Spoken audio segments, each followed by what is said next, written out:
welcome back to the podcast. Today we have a very special guest on, Josh Skovlund. He is a former Army Ranger. He is a journalist, EMT, and all-around awesome human being. Josh, thanks for coming on the podcast. Well, it's always good to get back on and chat with you, Ethan. I know we've been on a few adventures together, and it's been a wild ride these past 10 years. So it's awesome to just come on the podcast and just chat through everything. I know, right, man? I was going to say, God, it's been a few years ago now. I mean, 2022, all that stuff. I mean, I think, when we met and everything. So it's just dude, it's just been a while. Yeah, actually 2021, because we did the riots together. Yep. And, or I shouldn't say riots. That would have been, when was that? That was well after that. So it was 22. Yeah, I think the Brooklyn Center stuff was 2022. Yeah. It was before what was the reason behind that? Because I remember we did that, and for some weird reason, I feel like, I guess we did have Finley at the time. My daughter, I'm thinking of I think Finley was pretty fresh when we were out there and got into the mix. And Amanda's like, "What do you do?" I still have the mask actually hanging up right now. Yeah. The mask. You're like, okay, if we get hit with tear gas, this is what you want. I think we took it with us. Maybe I don't remember. Yep. I had mine hidden underneath my hoodie, so I wasn't drawing attention to myself. But that was a wild time, especially in a city that I'd been working in as a paramedic for so many years, and then flipping around to the journalism side. And all those events is what brought me into journalism, because I was so sick and tired of some of the local journalists just being skis balls, and I just got into it to prove not all journalists are like that. Come to find out, some are like that, but there's a lot of good ones out there too. Yeah. Well, we can dive into that. We'll just go down a brief history now. So, I mean, where'd you grow up? How'd you get in the Army? How'd you get switched over to, like I said, the EMT route, and then getting obviously into journalism? I mean, that's a hell of a ride. Yeah. So I grew up in Huron, South Dakota, middle of nowhere, East River, South Dakota, nothing but flat. And from a very young age, I knew this wasn't where I wanted to stay. I love South Dakota, don't get me wrong, but it just wasn't kind of my setting. It never really felt like my natural setting. So as early as I could, I actually started out by getting a full ride scholarship to the Air Force ROTC program out of SDSU. So I was a cadet there under scholarship for they're doing a pilot program essentially where once you finish ROTC and graduate and get your commission, you'd go straight into the Stowe Crow pipeline. Because at the time I was really set on becoming a PJ. And I did my first semester, and towards the end, there was a change of command. That new commander came in, didn't want to do that program, so it's kind of switching me to a needs of the Air Force set. And I called up my brother, who was a recruiter at the time, and was like, "Hey, they changed stuff up here. I'm going to join the Army. Do you know somebody down here? Or, what would you recommend? I want to go the Ranger route." And after a very long, deep sigh, he said, "Come out to New York." So I moved out to upstate New York. He put me through kind of his version of the delayed entry program, where he brought in a bunch of Rangers as mentors. So I learned how to call in, a call for fire mission before I ever shipped off to basic, because I was working with some former JTACs from regiment, putting us through what he was calling Ranger PT. Turns out it wasn't that much different from what we did in regiment. I shipped out to the Army, went through all the different schoolings, basic AIT, airborne, RASP, and then was assigned to 375. Got myself into a boatload of trouble with drinking and fighting, typical kind of cherry private stuff. And I just became one of the examples of regiment. I got kicked straight out of the Army for stuff, and they were trying to cut down on alcohol infractions at the time. So I'm just one of those weird Rangers where I went through the first training cycle, got the boot for drinking infractions, and never deployed or anything. So it's always a weird conversation when somebody's like, "Oh, you were in Ranger Regiment." Yeah. And, that image always jumps straight to these bona fide dudes with 7 to 12 deployments. And it's like, no, I'm not one of them. But and when I was trying to join, I wanted to go in as a medic so I could go to SOCM. There wasn't slots available for that, so I took the 13 Fox option 40, and I was there as a fister. That was just a blast. Come to find out, it's not great for your brain. It turns out my decision making may have been influenced through a TBI and some other things going on. So that's something I've been working on lately. But once I got out, I went straight into the gym circuit, started as a personal trainer, then started my own CrossFit / MMA style gym.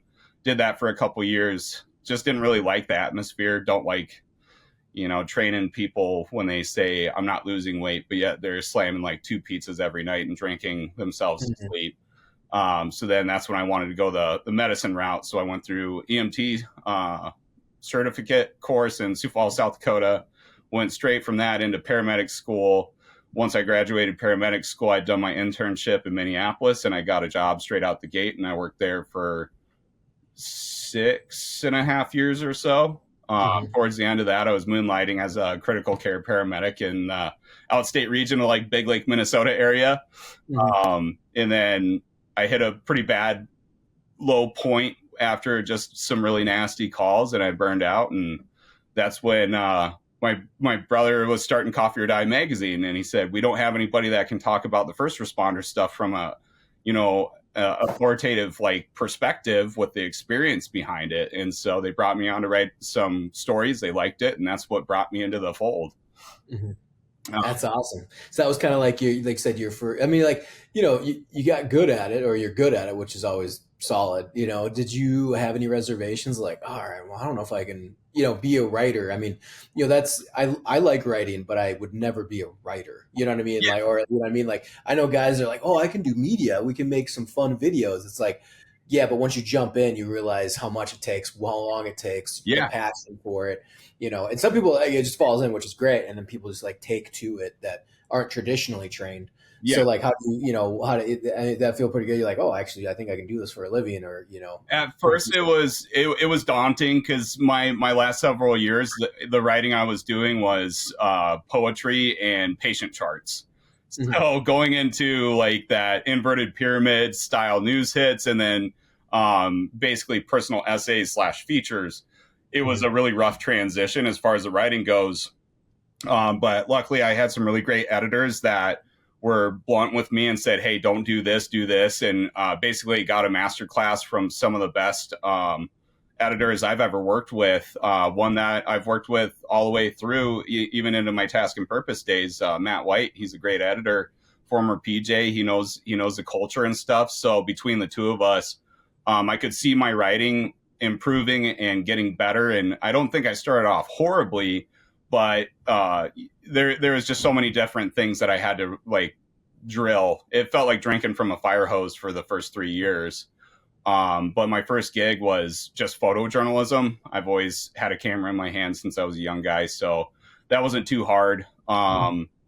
And just getting into the writing side of things, started off with those short 500-word stories. Those were pretty easy. Then I moved up to what I think is still one of my best stories I've ever written, is when I published the Operation Red Wings story, where it showed what everybody knew from the Navy SEAL side, but from the 160th SOAR side, the Night Stalkers. And that story broke the website a couple of times because of the influx of traffic. And that's when I started to get like, this is what I'm born to do. Like, I'm a storyteller, whether it's photos or writing or video. And that's one of the first trips I did for Coffee or Die was covering the 75th anniversary of D-Day. I was supposed to just be a driver / medic / PA.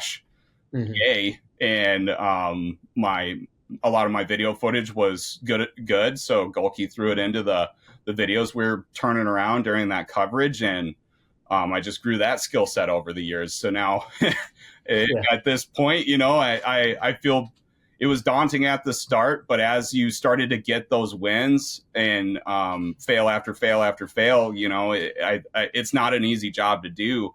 And I think that's why it's not for everybody. It's rough when you're writing something, especially really personal to you, to remove your own personal bias and then write that thing, whether it's negative about the law enforcement event that you're covering, or because at one point, like I was such a huge supporter of law enforcement. I still am, but I started to realize like there's two sides to the coin on everything, and you got to show both of those. And that's it really just drew me in, and I've been doing it ever since.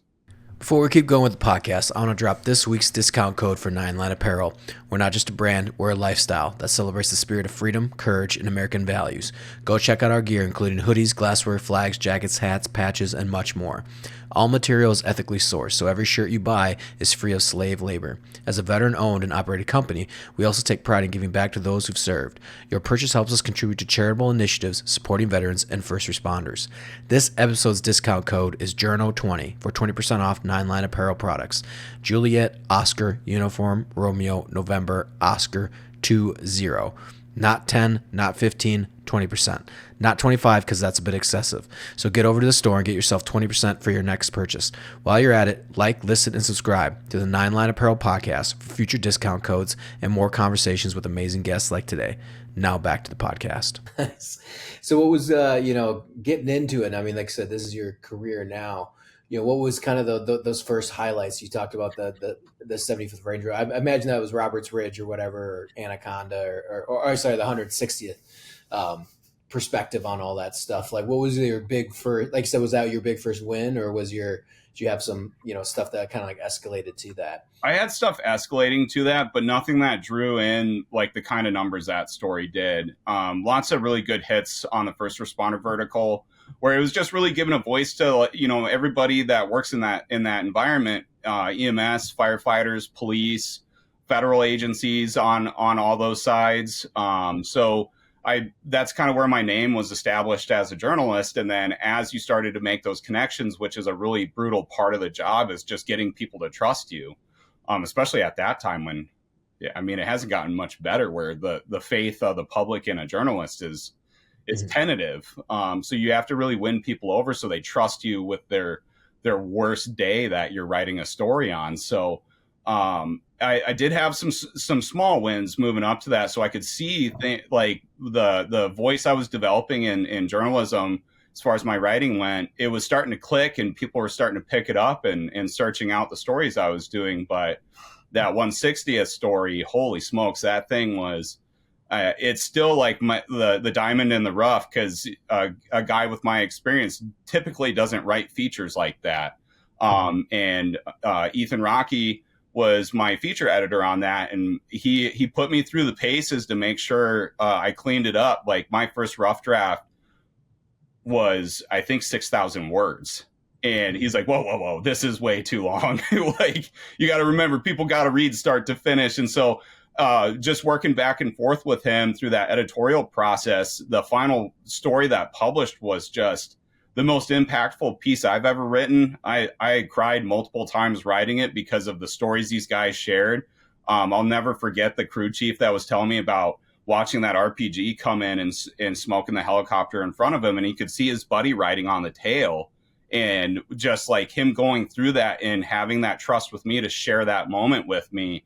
It was just like, holy shit, this job is full of ups and downs, like good wins as far as like hitting a feel good story on something cool that an officer did, to like some of the tragic aspects throughout the history of the GWAT. And that I guess I hope that answers the question, but that I don't know if I've had something that I can point to as like, that's the best thing I've ever put out.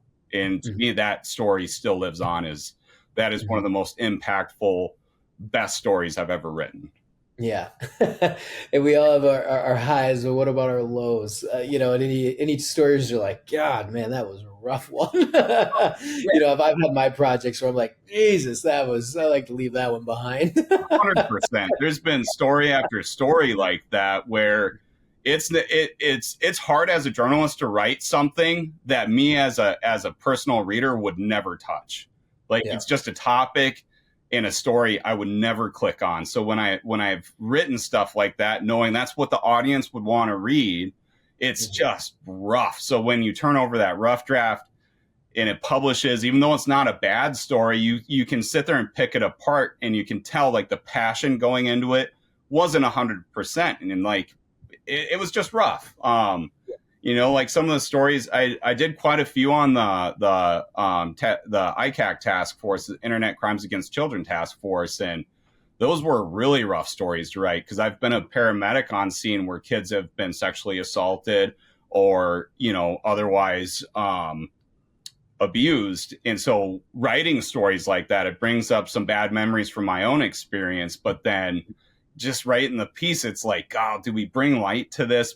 Like, because it's important, the work that this task force is doing, but it's such a hard thing to get out there, because some of the key words that you got to include in the story, as far as the charges for the person being arrested or the warrant being served, Google just will banhammer you because it includes some of those words. So it's a delicate balance to maintain. And those were probably some of the rougher ones. I'm still really proud of them because I do think that work they're doing is important. But man, the writing process on that stuff is rough.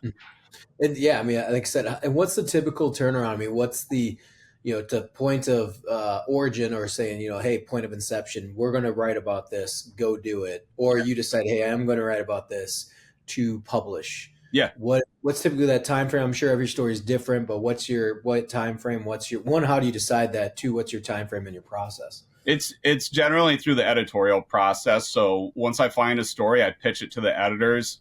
I tell them, like how many words I think they need to allot for as far as the word count, and then when I can turn it around. At one point, I was able to do 5 to 7 stories within one day, where there were 500 to 800 words. They were sourced. There was interviews in there with quotes that were unique to the story I did. I wasn't ripping off from other people's coverage. And then just depending on what editor you're working with, you can turn and burn those stories pretty fast as long as the sourcing is there. That didn't happen right away, though. Once as a new journalist, nobody knew who I was. So when I was reaching out, they were, like not responding to the media inquiries I was sending out. So I would have to update my editors after I pitched the story, and they'd be like, "Oh man, okay, like at one point the LA sheriff said we weren't a First Amendment publication, whatever the hell that means, and refused to set up the interviews for us because we weren't a First Amendment publication." And so I guess the timeline, like if I have everything ready to go as far as like the people are responding to the media inquiries, I can get the interview knocked out, I can turn something around in a couple hours pretty fast.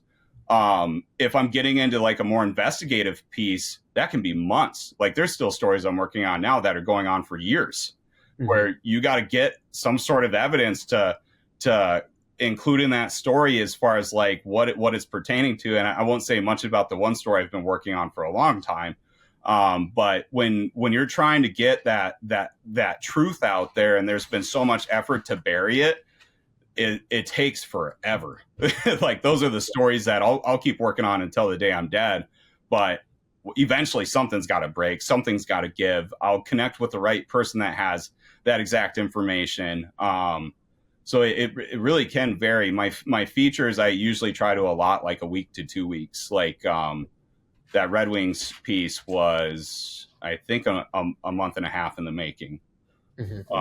So I know that's not an exact answer, but those inverted, simple, short 500-word stories, like a couple hours. The big features, a couple days to a couple weeks to over a month.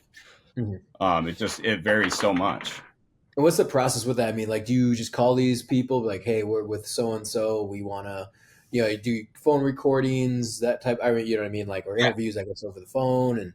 And then how long does that take you to sort through? I mean, it's pretty, I'm sure you're taking notes the whole time. Yeah. It kind of depends. If I pitch a story after somebody reached out to me, that's pretty streamlined because they already have everybody that's connected to the story ready to talk typically. So I basically, as soon as they reach out, I pitch a story, get the green light. I go back to that same person that reached out and be like, all right, let's set up these interviews. And I can usually knock those out within the first day or two, as long as they have the availability on their schedule. The other pieces where I don't know people, this is something that I got really good at, is sourcing information for contacts. So depending on if they're an American or an international person, it can vary. One of the best contacts I've ever made was getting in touch with a guerrilla fighter in Venezuela that had knowledge of that whole coup that didn't work out so well for some of the former Green Berets. Yep. And that was tricky. I got in touch with the guy, but he wouldn't talk to me unless I guaranteed, a ticket to America. And I'm like, buddy, I can't do that. Mhm. It's not pay to play. Like either you want the story out there or you don't. And so unfortunately that story got killed. But I use a couple different softwares basically where you have to fine tune their identifying information. So I'll go on social media, the internet, and search like whatever stories, and I'll figure out who their parents were, who their siblings are, where have they lived, and then I cross-reference that to the softwares I use and pull phone numbers and emails. And the software I use, it'll give you all of their phone numbers throughout their history. So now you got to start working in on like, okay, what would be the most likely active phone number now? And every now and then it'll throw in like a sister's phone number when it's not the person I'm trying to get in touch with. And sometimes that sibling will be like, F you. I'm not helping you get in touch with my brother, or, something like that. So there's, I've gotten pretty good at it where I can get in touch with people within a day or two, generally. Mm-hmm. And most of the time I try to start that process before I pitch it. So that way, once I get that green light, I already have the interviews set up and I can just move forward. And every now and then I pitch them, they turn it down, and then I have to tell the people I got in touch with, like, sorry, my editors turned down the story. I won't be moving forward. Thank you, for being willing. But that's always the rough part of the job too, is just somebody's really passionate. They want their voice out there. They want that story, the truth out there. And then an editor turns it down. It's like, oh man, sucks. But when you're working as a staffer for somebody, you can't just shop that story to another publication that would take it because you're on a no compete agreement. So it depends on the story, and yeah, not a whole lot of exact answers here on this. No, it's all good. A lot of So then when you're on staff or when you're a freelance, like I said, if you have a no compete, but what's the advantage, disadvantage? I'm sure advantage, everyone's like, well, you got a job and they're paying you, yeah, when you're on payroll, but what's, but then, like I work in freelance too and media, and you can be making tons more money as a freelance than you could at, obviously there's gives and takes of freedom. 100%.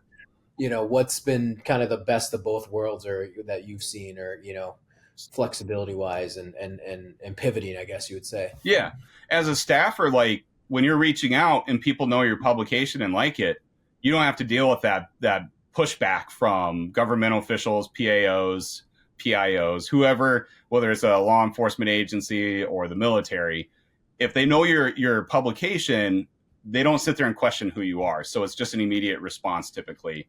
As a freelancer, like in my case right now, I'm full-time freelancing for a variety of different things, one of them being my journalism. And when I'm reaching out to these military publications, some of them aren't like super familiar with my byline. So when they're like, wait a minute, who are you? What's this email you're reaching out from? And so then that slows down the process. So that's definitely a con of a freelancer. But the pro of freelancing for a staffer is you can shop your stories to all these publications. So you as a journalist, if you have that drive and passion, one editor turns it down, you still have a shot at getting that out there. Because I've always kind of been focused on not so much the money that I make. Obviously, I have to make enough to support my family. But my whole mission is like, this story needs to be told. I need to get it out there. So that's like a huge plus of being a freelancer. If one publication doesn't want it, you can get it to somebody that wants it. And so it's definitely a plus. But con of being a staffer is just, it boils down to like the no compete agreement, where you're very kind of, I don't know, cornered into like a certain beat. Whereas that freelancer, I can stretch that out as far as I want, from extreme sports, military, first responder coverage, culture pieces, like history pieces, like the field is wide open. Whereas as a staffer, you have your beat, that's what you cover. And on slow news weeks where the news cycle's really slowed down, nothing's really getting released, it really gets troublesome, where you're like, shit, how do I get a story out today when there's just nothing popping up right now? So then that's where you start getting into sourcing. Social media directors for a lot of these publications see this stuff in real time. So if I'm ever having a slow day, I would always reach out to my social media guy and be like, hey, have you seen anything that would be like a sign, a symptom of something going on? And but as a freelancer, I don't really have to worry about that. One beat doesn't have anything popping, so I'll just switch up the topic and I'll find something. Yeah. And I mean, like I said, working like certain beats, then, you know, like I said, when that does get slow, you know, like I said, you got the steady paycheck. What's the challenge of then mustering up, you know, like a story that doesn't exist, or, you know, a story that's like, oh shit, man, we got Yeah. I mean, the yeah, trick is like, as a journalist, you can't make the news happen, right? yeah, It's supposed to be the news for a reason. It's something going on. So that's where, especially working as a remote employee where your coverage is nationwide, it's basically like a deep dive into the internet and social media, just looking for something. And a lot of the times, the beats that I've been on, if I find like, you know, one of them that was a really slow news week, there's a ranger that had pulled this dude out of a burning car, and it just barely popped up on social media. Got in touch with him, turned that around. It was a good story, but for some reason, people just don't like to read, you know, military dude saves, you know, two people from a burning car. It just didn't perform very well. And that kind of sucks because it's a great story. I think what he did was incredible, but for some reason our audience just wasn't reading it. And that's one of the troublesome aspects of journalism, especially on a specific beat, is like one story does really well, something very similar to it, just different event, doesn't do well. So it's always like, well, I don't know what happened there. They were both written well.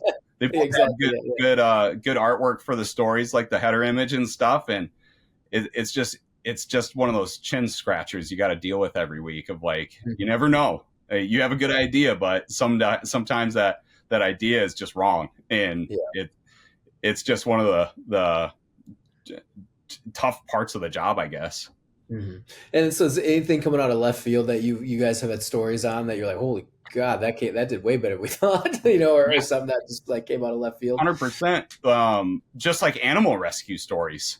Mm-hmm. Some of my first ones I did on that was because it was a slow news week. I was like, wow, that was a cool thing. They pulled a horse out of a freezing river, and it was a bunch of cops and firefighters that did it.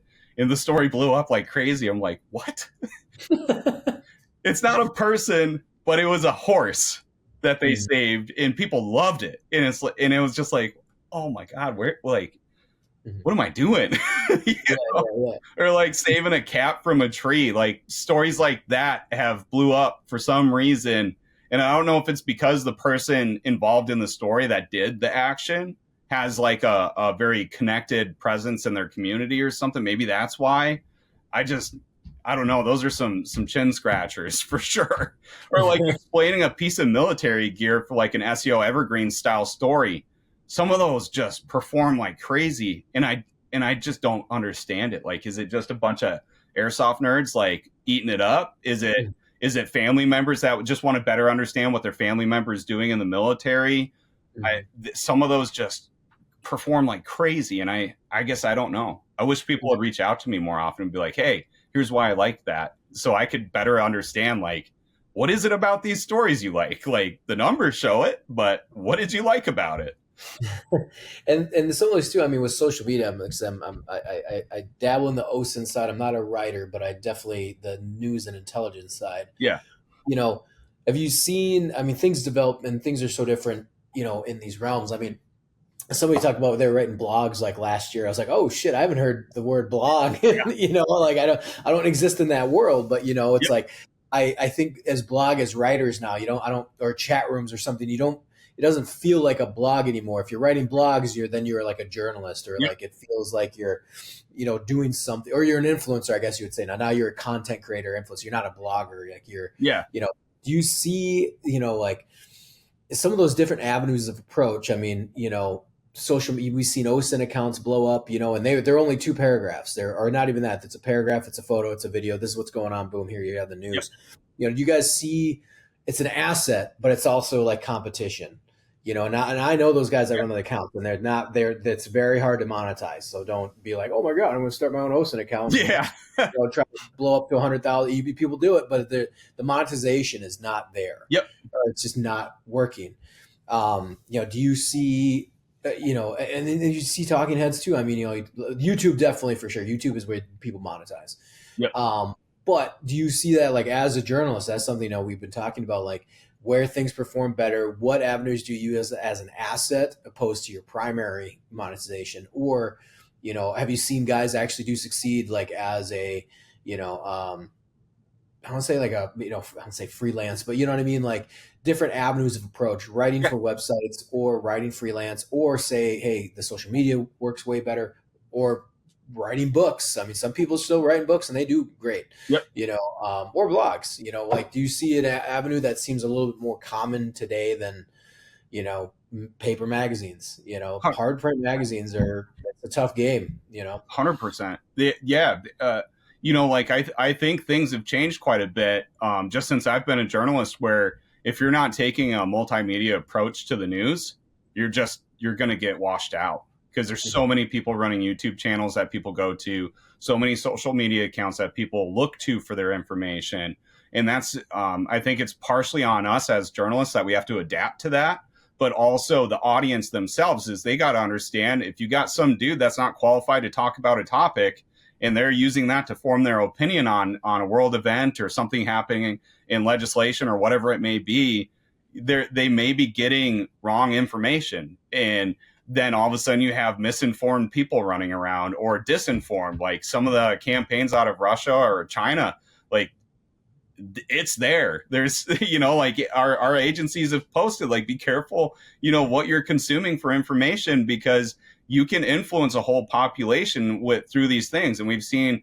Russia do it. We've seen China do it. I mean, our country's done it in other countries. Like you have to be careful. So I think it's a twofold issue where us as journalists, we do have to step it up, make sure that the YouTube side is entertaining, informing, and inspiring, but also have things on social media that draws some of these younger generations in, where they basically do nothing but sit on social media. You have to show them a reason why they go to your site to read the full story. So it's a balancing act. But I've never seen like the OSINT accounts as like threats per se or anything like that, because what I think they're a great radar for the news, where they are constantly watching radars or doing some like human work basically. And when you see them make their posts, it's like, oh shit, is this legit? And then you dive into it, and then all of a sudden you're turning around a story. Like some of the ones at Task and Purpose that did really great was when some of the guys and gals in our Navy or Air Force that were doing fly routes were changing their call sign that was showing up on radar. There was one that did it. It was a clever tag. It was spelled FUK Iran. And it turns out it's a type of Japanese flower, if I remember right. But what most people were seeing it as was like, oh, that's a bold move, Cotton. Let's see how that plays out. So it blew up on this dude's post, but then we turned around and did a story in that we interviewed the guy on like, what is he seeing? How many times has he seen these like goofy call signs showing up on radar? And that story crushed on our site. Did it break the website? No, but it performed really well. And it's like, okay, so you almost have to balance your coverage so you have some of these feel good stories that kind of break down some of these cultural perspectives, and then balance it with like the heavy news, like legislation is doing this is why it's bad, this is how it could be good. Like not everybody's wanting to read that stuff right now. So I think part of that is like attention span has changed from like the 90s to today. People want their stuff in like 30 seconds, and if you can't get them that stuff in 30 seconds, they'll go to somebody that can. So it's a balancing act. Mm-hmm. And that's the thing too. I mean, you worked at Coffee or Die, Task and Purpose. What's that kind of state of like I don't say bigger companies handling journalism, but like with everything being so democratized, I guess you would say. I know it's a struggle for journalistic outlets. I mean, you have the New York Times, you got all these, but even then they report really crappy numbers. I mean, like CNN's numbers are terrible. A bunch. And the same with like Fox News as well, compared to like a YouTuber, and they stay alive because of the cable packages that people buy. Yep. But if you look at their numbers, it's like, dude, there's like there's plenty of amateur YouTubers that get more views and hours and watch hours. Yep. Compared to like in a day than they get in like a month, or they get in a week, like week to week, day to day, then it's even more people. And they're making money off the ad revenue. They're technically, those ad revenue dollars are a bit better spent in front of those eyes, opposed to like CNN, Fox, MSNBC. And so even as a company that's existing to be journalistic, what are the challenges that you've seen over the last few years? Like, just, I mean, you talk about financial, you're talking, keeping brick and mortar open, how have some of these companies adapted? How do they just don't? Like, you have kind of a unique perspective. I've always been a freelance. So it's just like, I just know the world of, struggle and, and wins and losses, you know what I mean? Like, I guess I did work for Black Rifle for 2 years. So that was nice. But, Yeah. when it comes to the media side though, I mean, that immediately changes in a heartbeat because the shareholders don't want it. They don't care. Yep. They have a product to sell. So media goes to the wayside. 100%. And which is fine, but media companies, but they're the ones I work with, like, are much smaller. They're boutique agencies that are making lots of money with very low overhead. What's the journalism? What's that like nowadays? Because, like I said, we all grew up in newspapers, and that was it. But now, obviously, internet, social media has changed the game. Yeah, it's tricky because in today's world, to have a publication where your staff writers and copy editors and editors, EICs, they have to pay us to be able to, do the job, right? So you have to bring in enough money to at least cover what the team is getting paid to do the work. And then on top of that, the expenses of running the publication. I mean, some of these coverage trips, like in the random islands in the Pacific where you can go out and get on the ground and report, like those cost like thousands and thousands of dollars. So how do you make that money? So a lot of places have gone the sponsored route, like stories sponsored by so-and-so. For me personally, I can't stand it because that to me sells some sort of bias, right? And I think anybody that's reading a story that's tagged sponsored content, they should know going into it, they're not going to get an unbiased take on this, and it's a sponsored content piece. So, you should know what you're getting into when you're reading it. But that's a part of like how people make money, or some of them will go down the merch route, T-shirts or hats or, different things like that. But who wants to wear a T-shirt with their publication's name on it? I don't know too many people that run around with T-shirts like that. If you make I'm not saying this is what Task and Purpose is doing, but as an example, if it was a TMP logo on the chest and then on the back it's some rad art from the veteran, like kind of rank and file perspective, that's something that people would probably buy and wear, especially if they really like the publication. So that's a tricky blend. But then you get these big money interests like some of the major mainstream medias. When the people start to find out like these big mega money corporations are giving this much money to a publication, that brings in distrust from the public and or like other agencies that, like, hey, are you guys really being unbiased, or is your editorial strategy being, influenced by these big money folks that are supplying you guys with the finances? And that's, I think, why we're running into some issues. Like we've seen whole staffs laid off. We've seen layoffs left and right for the last several years. And it's because a lot of people are moving to these other formats to get their information. Like journalism is definitely, I won't say on the struggle bus yet, but it's definitely been hurt by the like podcasts and long form YouTube series and stuff like that. And I think you just have to adapt. And if you don't, you're looking at the drain at that point. So, yeah.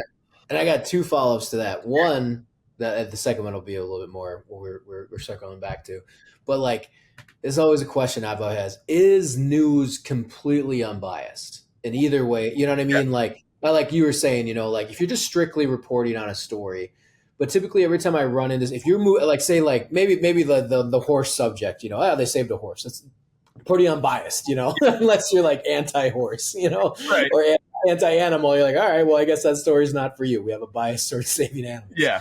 But like, I should say true news stories, but like big, complicated stories. I mean, you could have feel-good pieces that I guess they're news, but they're almost like you said, features. That are they really news? It's almost like, let's say, like, but they're features. Yeah. It's like, Roberts Ridge was like 20 years ago. But this feature is a perspective from 160th. Love it. It's kind of news. It's kind of, it's writing. It's awesome. It's great. Like information, I guess you would say. Yep. But when it comes to like, I mean, obviously we got Ukraine, and you have, Ukraine and Russia war, and then you have Israel and Gaza. Yep. You're taking sides one way or the other. You know what I mean? Even if you're not, someone is, because they're so dramatic in a sense. You know what I'm saying? Like if even if you went on the ground in Ukraine and and you're like, oh, I'm just here to like say what's happening. Yeah. There's bias one way or the other because you're like you saw and this is what happened. You see a rocket enter a civilian building and it killed a bunch of people. Yep. You're probably not going to be like, man, those Russians though. Like it's like same thing with Israel. Like you had October 7th and then you have the retaliation. So it's like, well, even if you're going on the ground and trying to figure stuff out, you're like, there's still going to be some sort of bias coming in. And like that's why I guess my question was, which was like, are journalists truly unbiased, or is it like just stories or different levels of biasy and or just like, hey, I'm committing to this one, not cause, but you know what I mean? Like, yeah, I'm going to take the side of the Ukrainians the whole way. I tell people that when I made my Vet TV special and Vet Actual, I'm like, I'm not a journalist. I'm a filmmaker. Yep. I fully support Ukraine. Yep. Like that's know that going in, like, and if I do give good information or context on Russia, it's to help the story. Yeah. 100%. So, and which is fine. I think people should kind of like put that out there in my opinion. Yeah. But I mean, I was kind of wondered that because somebody like, oh, you really want unbiased opinion? I was like, well, no, because people are everyone's biased in one way. They're subscribing to certain people because they have a bias or they have a take or whatever. I mean, you see the fight within conservatives and, or Republican, Democrat, or like leftism and rights and liberal and conservatives. So yeah, are things truly unbiased, I guess would be the question. Yeah. I mean, just starting at the roots, right? Us as human beings, human nature is inherently biased. So it takes a very disciplined person to, one, recognize their own bias, but two, follow through on removing it from their stories. Because, and that's why I appreciate the editorial process. When I turn over a story, I may not notice all the bias that I have in there.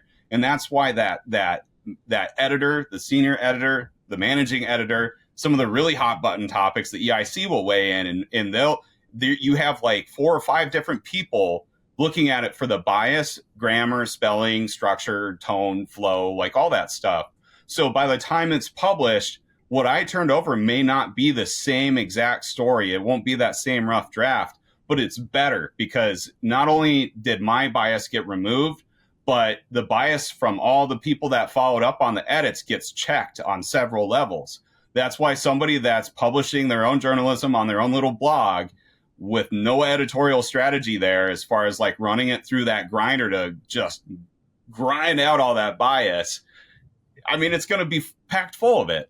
And that's one of the things, Minneapolis as an example, like one of my first on the ground reporting gigs was going outside the 3rd precinct when people were just lighting shit on fire constantly. One of the things that I thought was hilarious is you had these stories coming out from CNN and other places where they're like, peaceful protests last late into the night, and like, peaceful? No, like there is a definite, like, defined difference between riot and peaceful protest.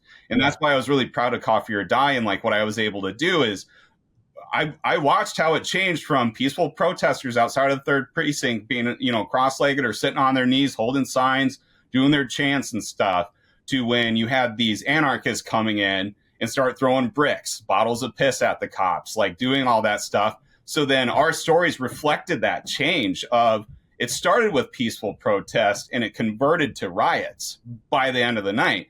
And I'm sorry, but last time I checked, a peaceful protest doesn't burn buildings down and people are getting the shit beat out of them and stuff like that. So you have to be able to make that difference. And where, some of these other mainstream publications, like if you called everything peaceful protest, you're biased. There's no way you can argue against that. You are biased. And so is news supposed to be unbiased? 100%. Absolutely. That's the way it should be done. Is it executed that way? No. Not everybody can do it. Not everybody wants to do it.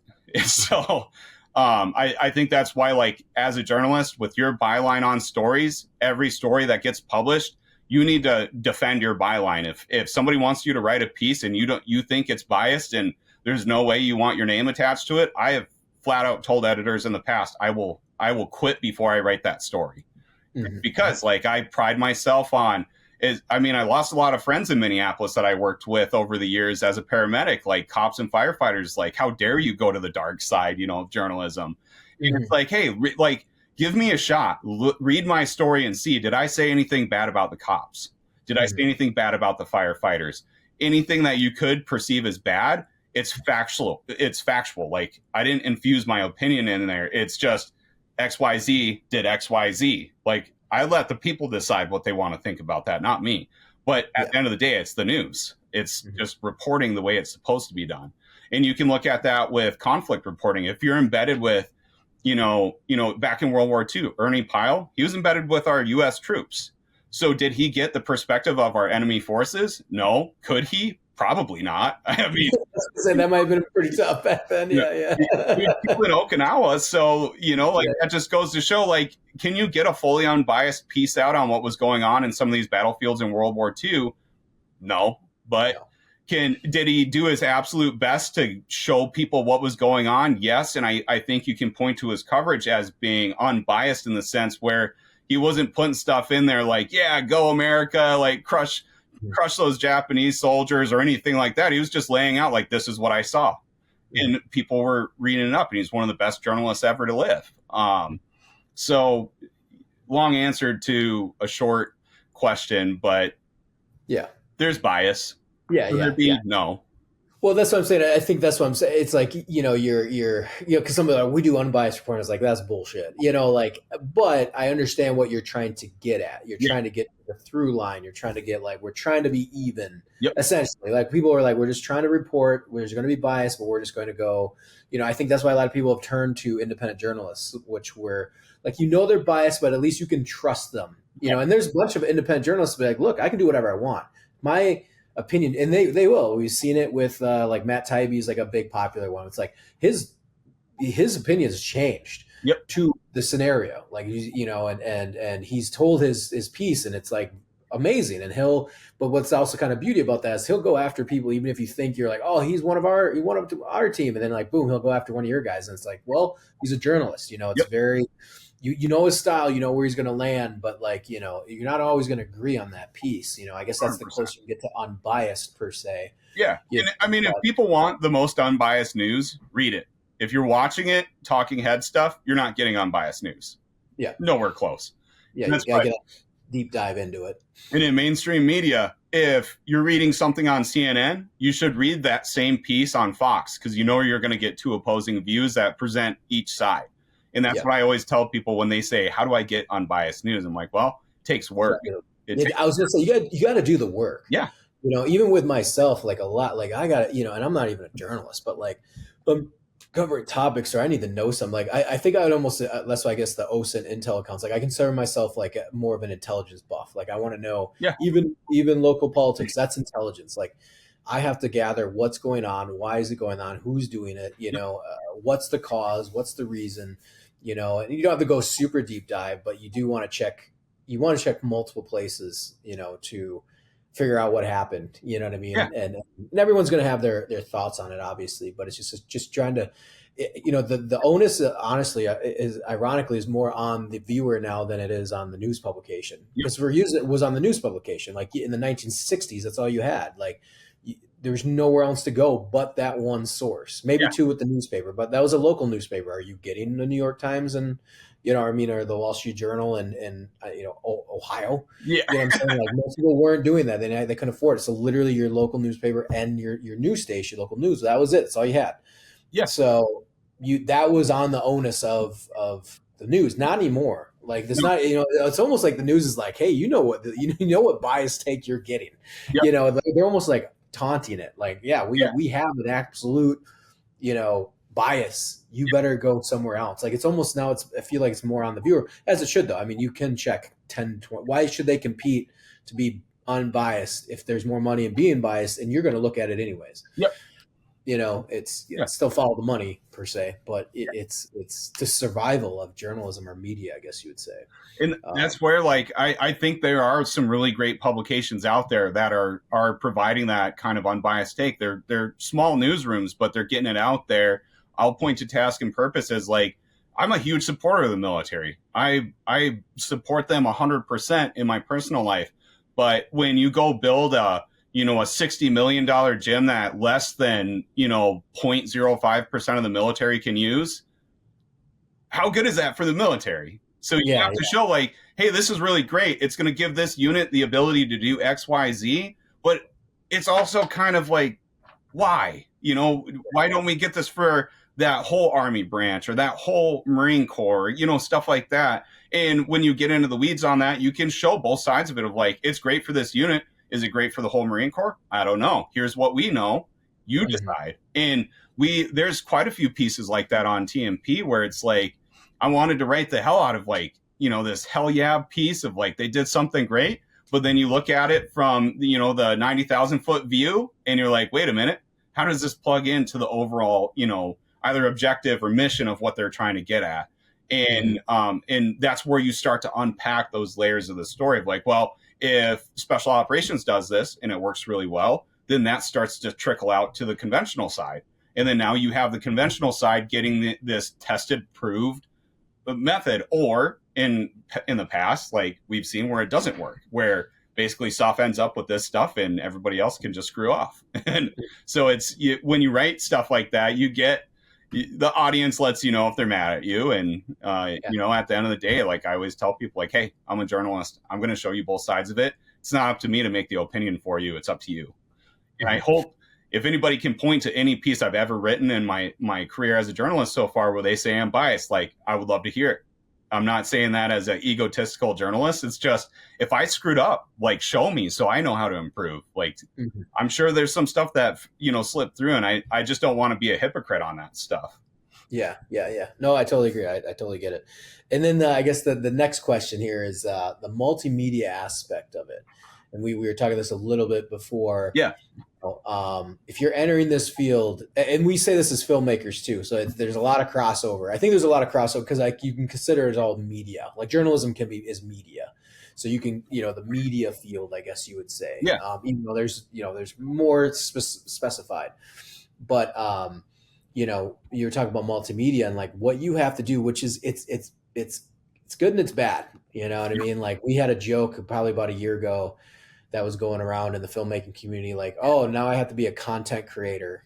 So like, I'm not, I'm not. And I think that's the tough part. Cause like even me with like, I wanted to do podcasting. I love talking with people, especially my podcast, The Breach. But I put up my money it's not so much like, oh yeah, I need to do this so that I can get this. You better be doing something because you're passionate. But within my field though, the disciplines within the field you need to know. You have to know all aspects, which is you know how to shoot. First of all, you need to know how to produce. You have to know how to write per se. Yep. You have to know how to film. You have to know how to edit and direct. Got to know all of them. 100%. You can't walk. Like there's still gigs out there that do like, oh, you're just the DP, you're just whatever. But if you are trying to survive as in general in the beginning or until you get locked in with like I'm just a camera guy over here but they pay me a lot and I go every once, but you better be able to jump on the other skills because one project will ask of that, another one won't. And I imagine as a journalist it's the same way. It's probably a little frustrating for you guys where it's like, well, you better know how to film and it better look good. You better know how to take photos because it better look good. You better know how to and then you got to write, so it better be fucking good. And it's like, well, now you might have to start a YouTube channel. Maybe you should start social media, you got to go down that rabbit hole. And now you're, are you doing this? Are you doing a talking head? Are you doing, because you're trying to generate revenue and try to generate, I don't say a following, but sometimes it's like credentials. I think it's a bit annoying. Like I've run into that where it's like people have checked my social and so I post work on my socials too. Yep. And they've gone to it and they're like, hey, we love your work. And I'm like, Jesus, like, all right. Like, I'd rather give you my reel, you know what I mean? Like, and we get official, but sometimes people just like, oh, let's check his socials quick, Yeah. And so, it's what's that, discipline like for journalists? Well, I think I'm lucky in the sense that I started out with Coffee or Die in its infancy where as the team grew, I was one of the first people that was a staffer there because they needed somebody for the first responder vertical.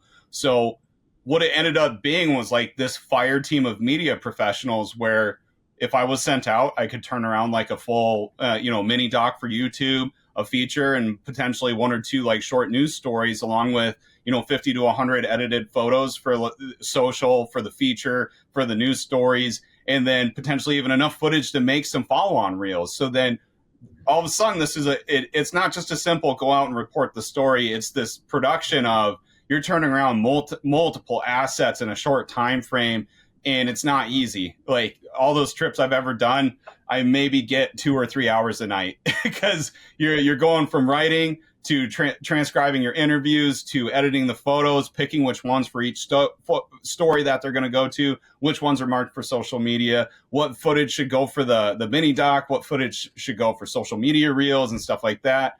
And it's not easy, but that's what I'm doing through my company I started after my layoff. That's exactly what I'm selling. It's like I can go out and cover an event through a multimedia approach. And if you're not doing that, you're losing out on the audience, because some people only are on social media. So the only way you're going to get them is on social media. Or some people are strictly diehards for the news, where they want to go and get a newspaper or a physical magazine, and they're not touching online publications. I'm sorry, like it's 2025. So if that's the way you are, like, I'm sorry. You're probably not going to get much from me, because getting a gig for like a print magazine or a local newspaper, like, it just doesn't pay well enough anymore. But I at Task and Purpose, like, I had to be able to write stories, source the photos, use Photoshop for making the headers and stuff. So it wasn't using my full skill set to it, what I was used to doing. So it's a little bit easier at that point. But then now that I'm back on my what I'm truly wanting to do, it's these grinding projects that you get out there and you do the interviews, you get the audio bites for your video, you shoot your photos, you shoot your video, make sure you're getting stuff for social media, making sure you have stuff for like the long forms, YouTube episode or wherever it's going to live. And then you got to compile that into a package. And I just don't think there's a lot of journalists that can do that, because they have their camera guy that comes out with them. You have your talking head person. You have the person that sources the stories. I saw a lot of that in Ukraine, where journalists were like, get out there and find me a story. And it's like, wait, I thought that was your job. Like, you're supposed to be the one finding the story. Yeah. I've seen that, where a lot of new combat journalists are cutting their teeth in Ukraine. Yep. Honestly, that's great. Like, it's phenomenal. I applaud those guys, and I'm a bit envious at times, because I definitely want to go out there. I have some buddies going out here in May, and it's like, unless someone's paying me good money to go, it's my wife. It's like, I'll go if something is truly worth it, or if we have a back end, maybe if the risk is of going first and then getting paid, like knowing, hey, yeah, I know I can deliver. Like, I know I can deliver, but it's sometimes you're like shopping around. They're like, oh, it's a little dicey. But again, I'm older though. I'm well into my late 30s. I have a good established career, and I do commercial work as well as others. So, but I think for the journalism side, I think it's been an amazing time for combat journalists for Ukraine. Like, if you want to cut your teeth and you're a single dude, or you're starting out and you pick up that camera and buy that plane ticket, Yep. So, I think the technology side has kind of, and by the way, you're going to blow up your socials. I mean, I know how many guys that didn't even go, and they're just posting about Ukraine in their social page or whatever entity they use to post. Is like, dude, they're in the 100,000s, No, it's a monetization struggle, but absolutely. And I mean, we saw that when we linked up on that first trip to Ukraine, like getting out there and finding the stories and figuring out, like, well, if CNN is doing this, we don't want to double cover down on what they're doing. So we're out there trying to network and get connected with people on the Ukrainian side and get stories out there. And it wasn't easy to do, but I'm a dad and a husband, and I have 3 kids. So like the idea of going to the front lines for a story that I very well could report from, Western Ukraine or something, like, how do I justify that to my wife and kids? It's a hard time doing that. And that's where it was tough, because the selfish me, like, I wanted to go over to the front lines and cover with Jericho and Nolan when they were over there. But I don't want to sound like a pansy. I just don't want to be coming home in a box to my wife and kids for a news story. It just wasn't worth it for me. No, exactly. Yeah, that's what I was saying. Like, if you're young, even if you're broke or something, you'll figure a way out. You can do it in those days. I did it for filmmaking. It's like you figure it out. But if you're not improving and as they moving up, it's like you can't just keep doing stories for free. And I do that for like, oh, well, we have this great concept. It's like, yeah, where's the money? Yep. Okay, cool. Like I'm not in that. That's not me anymore. Yep. So unless it's my passion project, but I don't expect for people to do shit for free for me. Yep. I don't expect me to do it for you, you know? So, but yeah, I think that's interesting. Like that's, you know, I like hearing it from like a true journalist perspective of the multimedia approach, you know, Yeah. uh, what you got to do to kind of get out there, you know, monetization, all that stuff. So anyway, so what do you think? What do you kind of end on this here? What's your advice to younger journalists or younger media personnel kind of coming into this world? You know, 2025 was a lot different than 2020, different than 2015, 2010. You know, what would be your advice per se, or what routes they should probably go to kind of cut their teeth and figure things out, and you know, and to be successful? I mean, like, it's the one, you know, people will love it, whatever, but to be able to, you know, one, support yourself, but two, support a family, or two, support a career, Yeah. you know, to keep moving up and pushing forward. What would be your kind of your advice on that? So I think bias fuels the ego, and ego fuels bias. So if Mm-hmm. you can't kill those things in yourself, don't do it. Just don't do it. Go be a talent person for a news show if you really want to get into news, but you can't get rid of that ego and bias. If you are willing to take on that challenge, because it's not easy for anybody to do that, but if you can do that, then you have to stay hungry, because just getting into journalism, you don't make a whole lot. You freelance at a very low rate because nobody's ever heard of you. So you have to be willing to eat that financial struggle to get your foot in the door. Once your foot is in the door, then start figuring out, where is your passion at for coverage? Are you a politics person? Are you a finance guy? Are you into, like, I don't know, animal rights? Like, there's a publication for everything. So once you figure out what's your niche that you want to stay on, then start getting out to those publications. Hit up the editorial email. Say, I have this story, this story, this story. Make sure your pitch is perfect as you can get it, even as a new guy or gal in the game. And make sure it has some sort of a headline idea, a word count, the nut graph for it, like explain what the story is, and then be ready to fail. You're going to get turned down time after time after time after time. And then once you get them to stick and you start getting your byline out there, that's when you start to hit your stride and climb out of that hole. But it's not an easy job to get into. So you need to, like, people need to know that going into it. So if you have that tenacity and you have that drive and that hunger to get that truth out there, then, you know, get out there and get after it. Just know what you're getting into. Awesome. Well, sweet, bro. Where can people find you at, and you know, check out your stuff?